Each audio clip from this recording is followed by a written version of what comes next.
വ്യാസ വിദ്യാപീഠം primary സ്കൂളിൽ bomb കണ്ടെത്തിയതിന് പിന്നിൽ RSS തന്നെയാണെന്ന് CPM ജില്ലാ secretary EN Suresh Babu. CPM DDD ഓഫീസിലേക്ക് നടത്തിയ മാർച്ച് ഉദ്ഘാടനം ചെയ്ത് സംസാരിക്കുകയായിരുന്നു സുരേഷ് ബാബു. മനുഷ്യരെ മൃഗീയമായി കൊല്ലാനുള്ള പരിശീലനം RSS സംഘടിപ്പിക്കുന്നുണ്ട്. സ്കൂളിനരികിലുള്ള RSS കാര്യാലയം റെയ്ഡ് ചെയ്താൽ മാരകായുധങ്ങളും വസ്തുക്കളും കണ്ടെത്താനാവുമെന്നും EN സുരേഷ് ബാബു പറഞ്ഞു.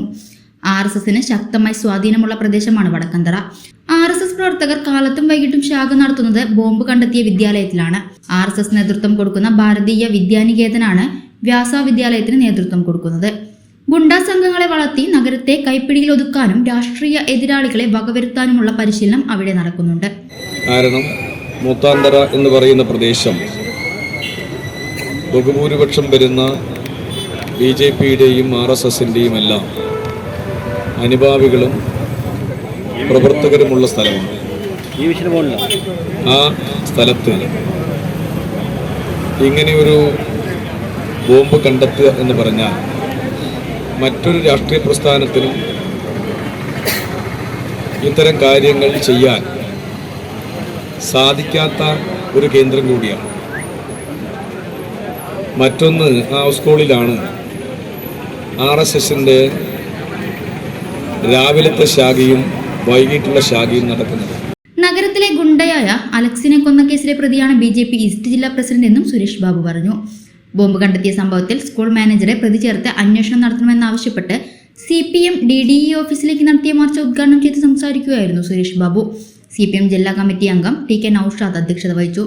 Area secretary Krishnankutty, advocate CP Pramod, advocate Chinchu rose, V Sarala എന്നിവർ സംസാരിച്ചു. ഈ പറഞ്ഞ അലക്സിനെ കൊലപ്പെടുത്തിയതാരാണ്?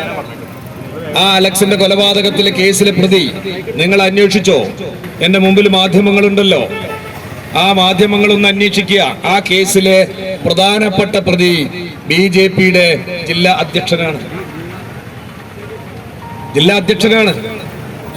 ഞാൻ പറയുന്നത് ഇത്തരത്തിലുള്ള കൊട്ടേഷൻ പ്രവർത്തനവും ഗുണ്ടാ പ്രവർത്തനവുമാണ് RSSന്റെ പാലക്കാട്ടിലെ മുത്താന്തറ പ്രദേശത്തിലെ ഒരു സംഘം ക്രിമിനലുകൾ സാധാരണഗതിയിൽ ഈ നാട്ടിൽ നടത്തി വന്നിട്ടുള്ളത്. സൗജന്യ വൈഫൈ കണക്ഷൻ അങ്ങനെ വരാൻ വഴിയില്ലല്ലോ. ഫ്രീ മോഡം ഇൻസ്റ്റലേഷൻ ചുമ്മാ. സത്യാടോ, എന്റെ വീട്ടിൽ ഈ കണക്ഷനാ. തന്നെയും വിശ്വാസമില്ല. അല്ല, കേരള വിഷൻ. കേരള വിഷനിലേക്ക് സ്വാഗതം. ഇപ്പോൾ വൈഫൈ കണക്ഷൻ എടുക്കാം ഫ്രീ ആയി.